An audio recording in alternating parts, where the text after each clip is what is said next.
All right, well, welcome to our first 2026 session. Excited to have all of you here.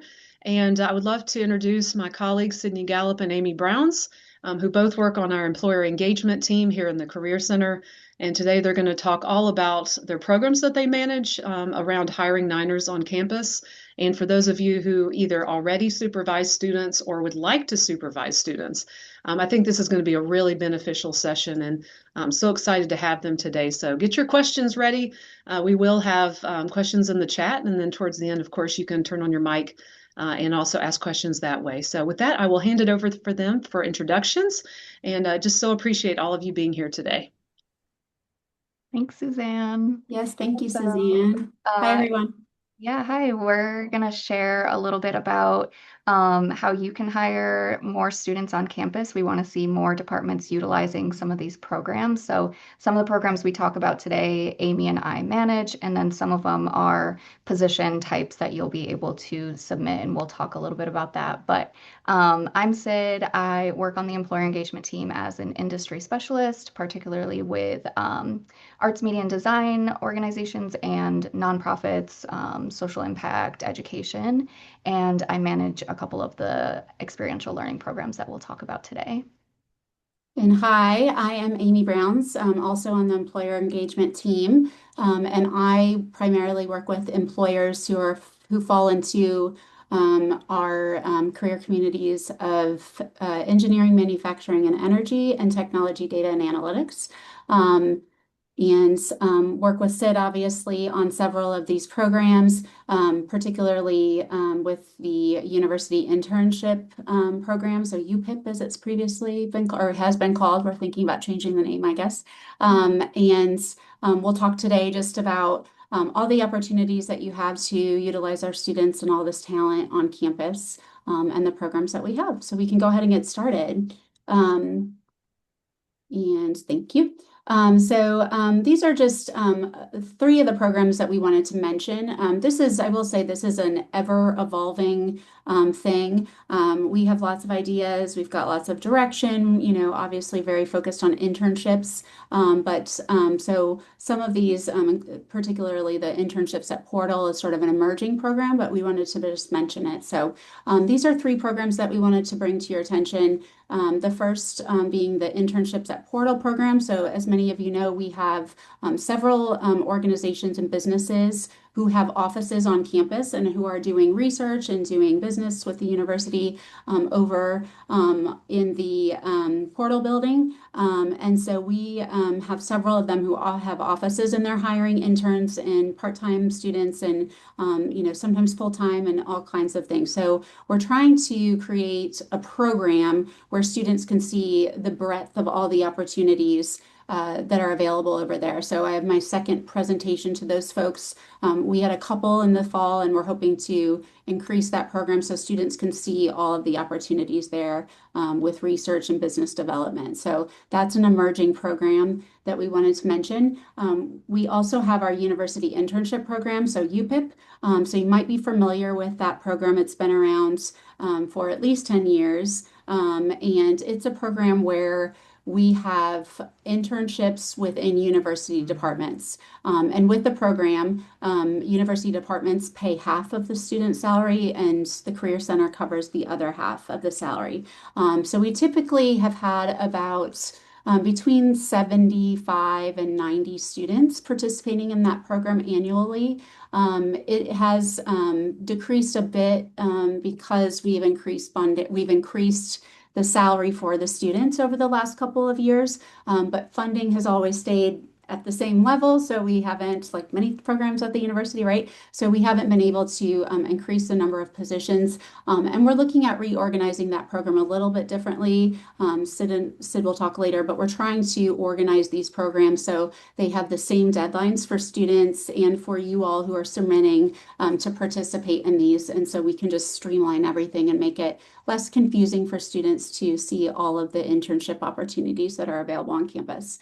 And then I'll let Sid talk about gig internships specifically, but this is a really great program where they're more short-term assignments, not semester long like UPIP, typically anywhere from 5 to 40 hours. And it's a combination of community organizations, university departments, and project-based, but they are internship quality, and we'll talk a little bit about that later. And just a great program, and this is specifically, targeting those students who maybe haven't been able to do a traditional internship. The whole goal of all of these programs is to make sure our students are, both prepared and connected. And so we find from talking to employers like we do all day that the biggest thing that employers are looking for is experience. And so we want to make sure that we're giving students all the opportunities to get the experience on campus if they can, and not have to, leave to do that if they're not able to do a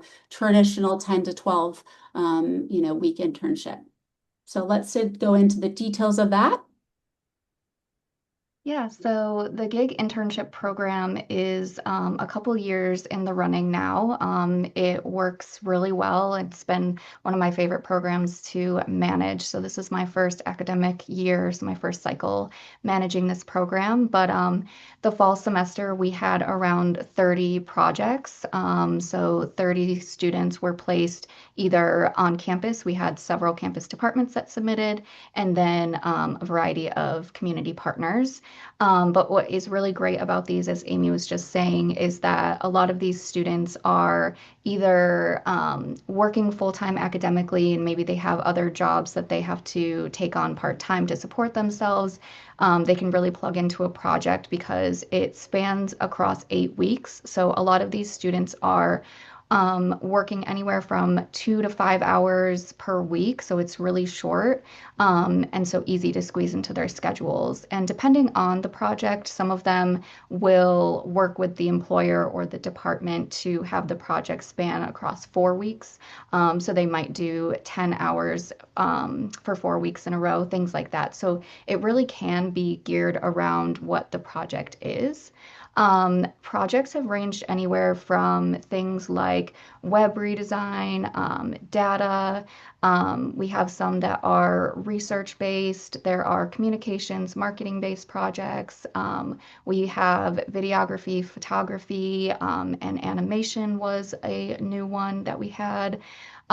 We've even seen some really cool projects from the Department of Earth and Sciences that are doing some field work. So students are actually able to get field work through a project. So really the projects can be a variety of things. And as Amy was just saying, they're internship qualities. So students that are selected for these and hired, they are showing on their resume and through their interview that they have the skills to complete that project. So students are not going to be necessarily developing a skill for the first time when they take on a project. They should already have the skills needed and they're growing those skills. The department or community org does not have to worry about the financial components of this program. It is funded by the Career Center through one of the grants that we have. And we'll talk about it a little bit throughout this presentation, but there are some things to make note of about total hours that students can work on campus. So for some programs, students can work a variety of different jobs. We'll talk about federal work study in a little bit, and students can only have one federal work study position, for example. So there, you do have to think about, and the student has to think about the total hours that they're working between all campus roles. So it's 29 hours per week during the academic year. So they could have a mix of working this project, they could have a part-time job on campus, they could have a federal work study job, and all of those just have to add up to less than 29 hours per week. Our pay rate for the gig internship program is $13 an hour for undergraduate students and $18 an hour for graduate students. We'll talk a little bit later about pay rates and some of the recommendations that we have, but we firmly believe that the minimum pay rate that you should be offering for some of the options we'll talk about later where you get to hire a student outside of these programs, we really think it should be at minimum $12 an hour, and it is based on responsibilities. So we've chosen these pay rates based on the work that these students are completing with this project. And then these projects are one singular academic semester. So they would take place in the fall across 8 weeks and then in the spring across 8 weeks. And they're currently not offered during the summer. And I'll put some links in the chat throughout our presentation, but that QR code will take you to the gig page for employers. So that would be you, and that is in the chat there for you. Great, thank you. Moving on to UPIP. So, like I said, this program has been around for a long time. We have really tried to focus on mentorship in this program, and also students are required to participate in a Canvas class with me, which is basically, just doing a few small assignments that include professional development and also a reflection at the end of the semester. But we made this change last year. The internships span the academic year. So when you're hiring in the fall, it's for both the fall and the spring. We have had an occasional, student graduate early or those kinds of things, and then they've had to find another person for the spring. So we're pretty flexible with that kind of thing. But we changed also our pay rate to 13 last year and made that change. And so as Sid said, that's sort of where we have gotten approval for internship quality positions on campus that they can be that 13, and we recommend that other positions are at least 12. So you can kind of see a differential there, but not, tons. We also had a pay rate of 14 this year for just a handful of positions where students were more in a lead position where they were supervising peers. And that might have been someone who had participated in the UPIP program and had that experience and then did this again. Again, the wages here are funded partially so it's split 50-50, so 650 each. And there is that professional development component for students to complete. And we have like a group of mentors, right? So, we really focus on all of our internships and, really we believe that they need to be paid first and foremost. All internships need to be paid. That's the only way things will be equitable. And then secondly, that there needs to be that strong mentorship component where, the mentor realizes that they are developing, and not all staff, not all people are, into that. So we need to be really careful of, who's going to be that supervisor, that they have real projects that really make a difference. And I'll just tell just a quick personal story and why I'm so passionate about this. But I was in a similar program at my university in undergrad, and that experience is what made me realize I wanted to work in higher ed. And so we do have that component too, where we will have some students, who will be working in a university office and realize, hey, this is pretty cool. I never get to leave college. I'm gonna just stay here and hang out, which is what I did. So I feel like my career has come full circle, really, managing this program. And so it's great. We do a reflection at the end, as I said, of each semester, and hearing the stories and the work that they're doing in university departments. It's really awesome, and it's so critical to our infrastructure, right? We all have so many things and are wearing so many hats. So to be able to have a student take some of that work and it be a really meaningful experience is really great. As I said, we are trying to, make a few differences this year with this program, hopefully we know we're not going to get any new funding, so we need to just kind of be strategic about where we're placing the interns, and also trying to line up all the deadlines so students don't get confused with all of the programs that we're doing. So you'll see more information, and I'm sure some of you have participated in that program in the past. So we'll go on to our submitting proposals, and the old system, or the old process that we did with UPIP is any department interested, we did a call out, and then anyone interested in having this position would put the position into Hire Niner, our hiring system, and you sign up as a not a department or faculty or staff. You sign up as an employer because you are an employer, as the way that it's classified in the system, and you click UPIP as one of the job types on campus and submit that, and we reviewed those. We're looking for, again, that mentorship component, that quality of internship, the projects and the work that they're going to be doing. And So we're working on that. Where our new process that Sid started doing with the gig, it is working out very well. So we use a specific Adkins form, and so we're moving to that process so that it will be the same process for all of our students. And so we're still kind of working, you'll have to be patient with us as we kind of finalize these dates, but we're still trying to figure that out. A lot of UPIP departments who have UPIP interns will really do that hiring in like right when students get back. So they're like a little bit delayed starting the semester, but some will hire in the spring if that's possible. And so we're still trying to make that an option with all of these deadlines. Um, so we will, hopefully have around 80 positions again this year. Some of the sites definitely have multiple interns, and that's where we've had to make some cuts so that we can have more departments participate just because of the funding and raising that pay rate. But I'm, over if you have any questions about that, we can obviously talk at the end, but feel free to shoot me an email and we can specifically look at things. And I'm happy to look at internship job descriptions prior to submittal as well. So if you're new submitting something and you want to get some thoughts on, hey, how does this look? Does this, seem like, I'm happy to provide that feedback.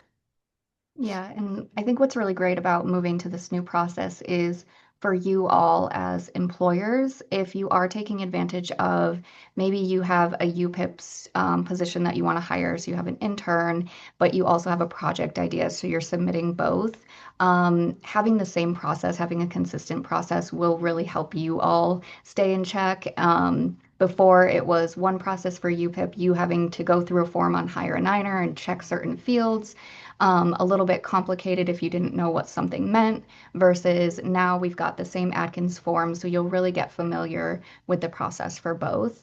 And then what's really great is for both of these programs that the Career Center manages, you as the supervisor and the employer are just working through submitting the proposals to our form, and then once students start applying, you'll receive those resumes and you conduct your own interview process. You select your student and then you report them to us, and our team manages the hiring process. So we submit these students into the system for these two programs. So we've really tried to streamline it.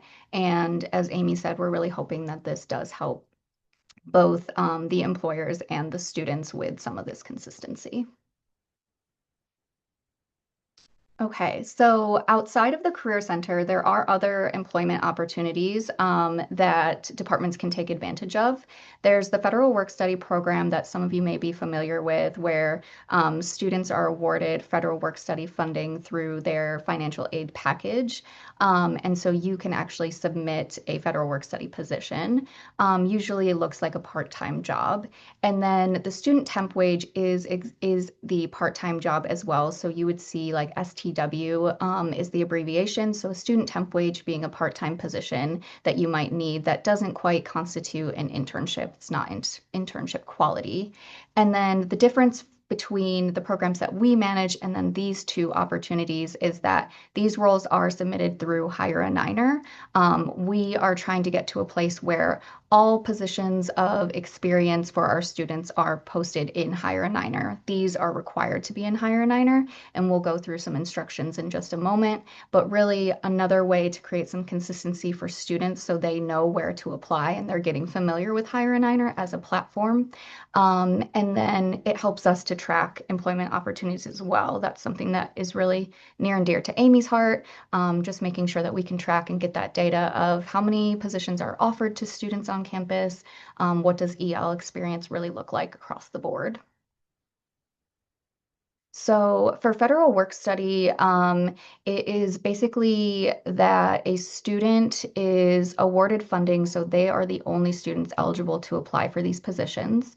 You would essentially come up with a part-time position. So it's almost like looking at if you did have a student temp wage position, just a part-time role, you could submit it towards the federal work study program to get it funded through the Department of Education. So if that's a need of yours, you would want to take advantage of this program. program.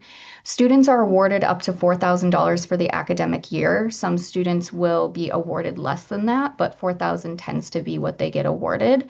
The tricky part, this doesn't fall on you or anything, but the tricky part with students is that they have to accept their award in their financial aid package. A lot of students, we are finding, don't have the education or knowledge around what federal work study is. So some of them decline it, so they don't get that funding, or they accept the funding and they don't realize that they need to use it and apply to these positions.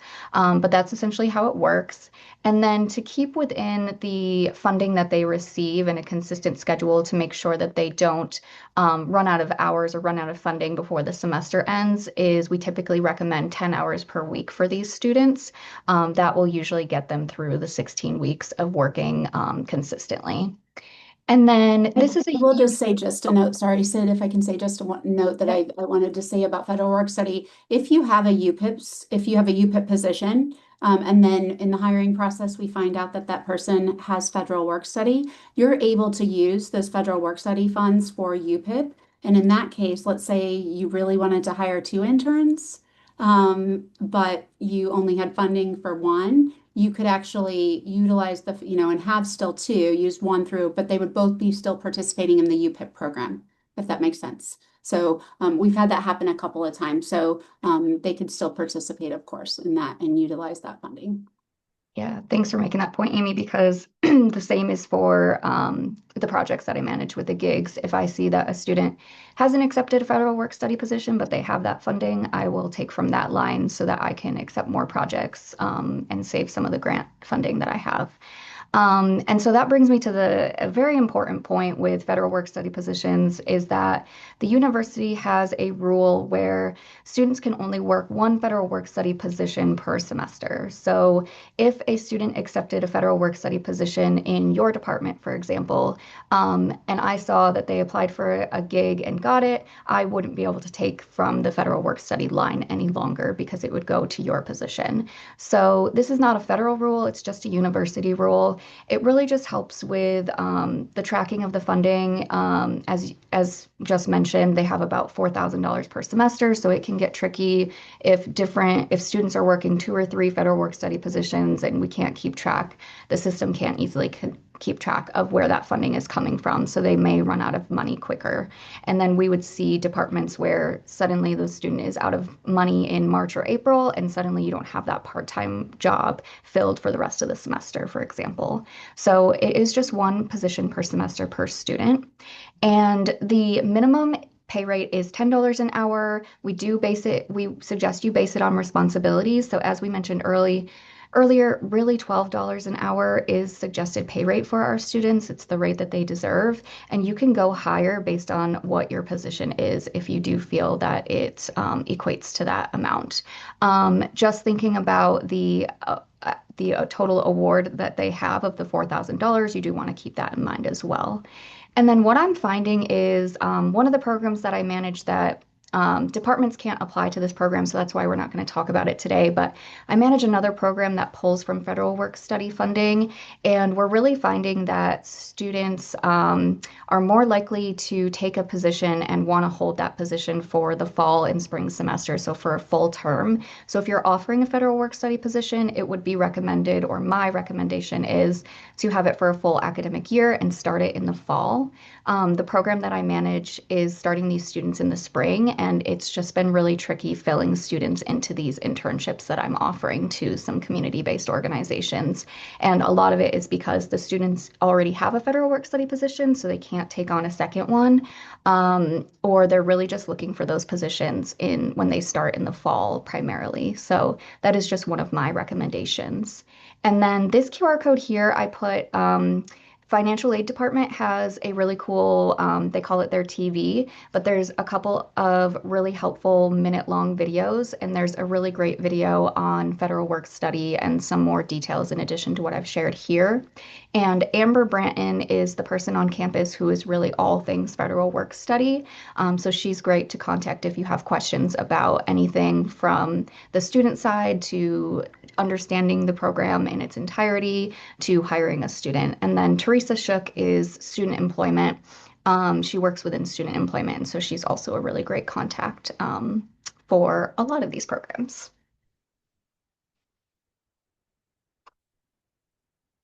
So just looking at part-time employment, obviously that's the student temporary wage, the STW, and any department can hire a student part-time. So one thing I want to mention here is if you have part-time positions, we are sort of looking, and our team is starting to look at some of these part-time positions and seeing if there's, potential to move them to an internship level for these. I think we do probably have a fair amount of students who are working on campus and part-times that could take on those additional responsibilities. Maybe there's a mentor already there in place with us, and they could turn into more of an internship, which is, the best case scenario. Not that part-time employment isn't important on resumes, but if they can get that internship and change it, to an internship and have that on campus, that would be great. And in lieu of, like I said, we're not getting new additional funding for UPIP. So we're kind of looking at some of these positions. I had two this spring from university departments, for example, that were internships. But we did not have and we do not have a category on Hire Niner that says campus internships outside of UPIP and the gig internship.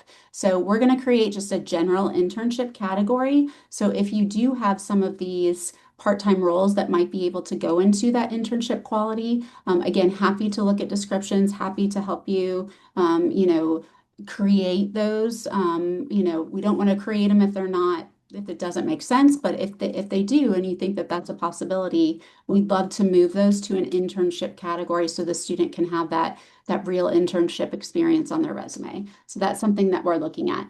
Going back to part-time employment, these are, again, STW, and there's no, financial eligibility. It's outside of anything with the federal work study. Students can work up to 29 hours per week. So that is the max because of insurance, I think, reasons. Otherwise, they'd be considered full-time employees. And all of these positions must be posted in Hire Niner. So Teresa Shuck, same person, one of the people that Sid mentioned earlier, is the main contact for that. But our team too, can really help. Michelle and Holly in our office are, experts at Hire Niner, and can, help with all of those postings. So just let us know if you need any assistance with the posting specifically.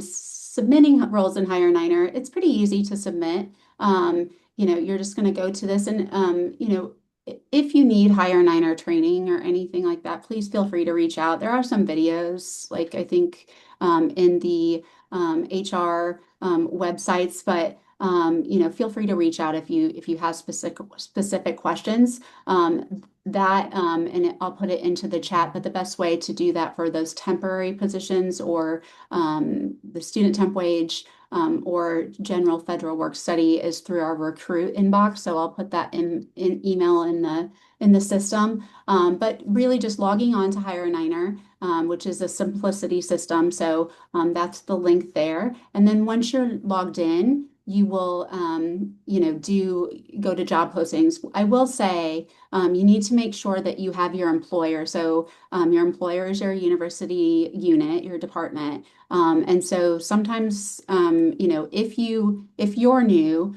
you need to tie to that department, right? So like you'll say what department you're in as you're creating your account, but every person has an account, not every department, if that makes sense. So there's multiple people who have, but it's really based on your personal email and your personal person instead of the department. But when you're creating your account, if you're new to this, you'll tie your email and your whole account to your general university department.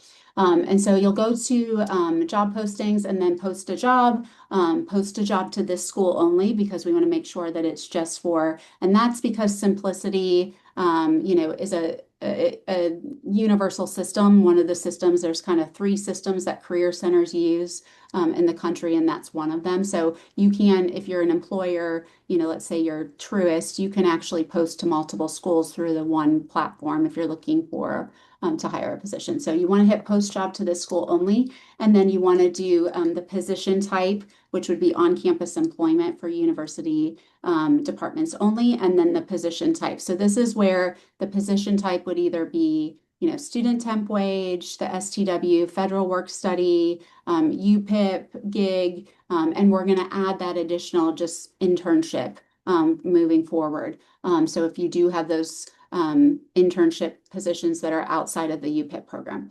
And so there you get changed or fill out that position type. And then the remaining fields are really kind of like all of your special things, like which majors you want, if you have GPA requirements, if you have year requirements in school. I will say that you want to make sure that you click and this is often missed, but you want to make sure that you click on select the restrictions applications to only qualified candidates, because that allows you to make those specific requirements for major, class level, etc. And then once you submit it, the employer engagement team and the Career Center will approve it. If there's any issues, they'll reach back out to you to say, hey, we're missing this or whatever. Once it's approved, then it's open to students.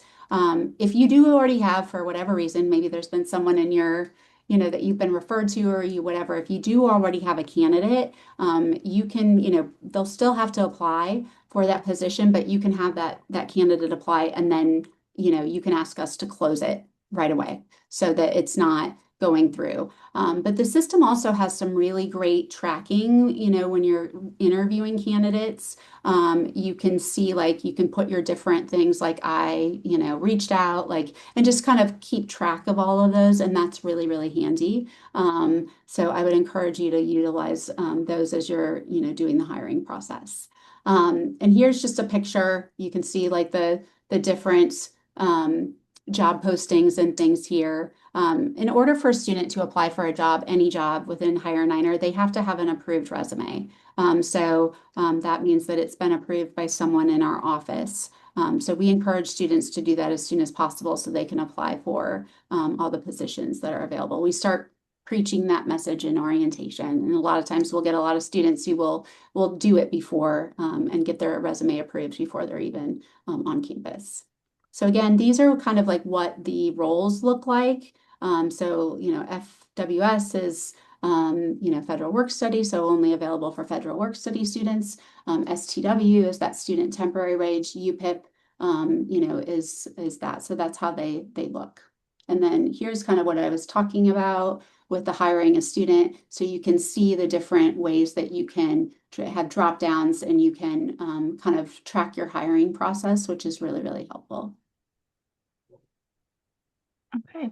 And then throughout the presentation, I put all the QR codes that I mentioned that were on our slides there in the chat. And so all of these links are there, but they're also embedded here. And Suzanne is going to send a PDF version of this out after the conclusion of our session. So you will have everything. So don't stress. I put those in the chat for people that like to look on their second screen at things as somebody's talking, because I'm one of those people. So hopefully that's helpful.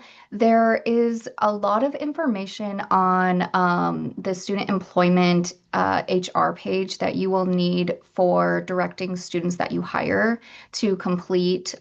So once you select a student for either a federal work study position or a student temp wage position, there are things that your office has to do to officially submit that hire, and then the student has to go through the HR process. So the student employee HR website is really helpful. And then the student employment super resources page, the first one that's linked there, has a lot of really helpful links there. Patrick, our director, has added some templates on there. He's put information about onboarding. So some of the things that we've developed in our office actually live on that page as well. So we have a hand in the student employment page.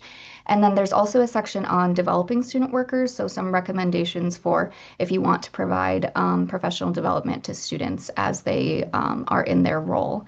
So all of that is there if you need some help with putting together positions and thinking about what your position could look like for the student. But as Amy mentioned, our team is really great at assisting all employers with developing any internships, positions, job descriptions, helping you lay out what the structure should be. I also provide anybody that's invited to submit for a project. I provide a proposal outline so that you can kind of see what I'm expecting. And since Amy mentioned, UPIP, there's only so much funding, so many positions we can provide. Our gigs are getting more popular, so it's going to look the same. So you really want to make sure that you're submitting quality projects, internship proposals, and positions into our system so that they do get approved. So you want to spend time on that, and we're happy to help with that. We've also got the Career Center employer policies link there. That is really helpful so you can see some of the policies that we've outlined for expectations of both on-campus employers and off-campus employers. But with that, we'll have some time for questions now, and Amy has put our contact information in the chat as well if you want to copy and paste that, but it's here if you still need it. Thank you, Amy and Sid. I'm going to go ahead and push pause on our record.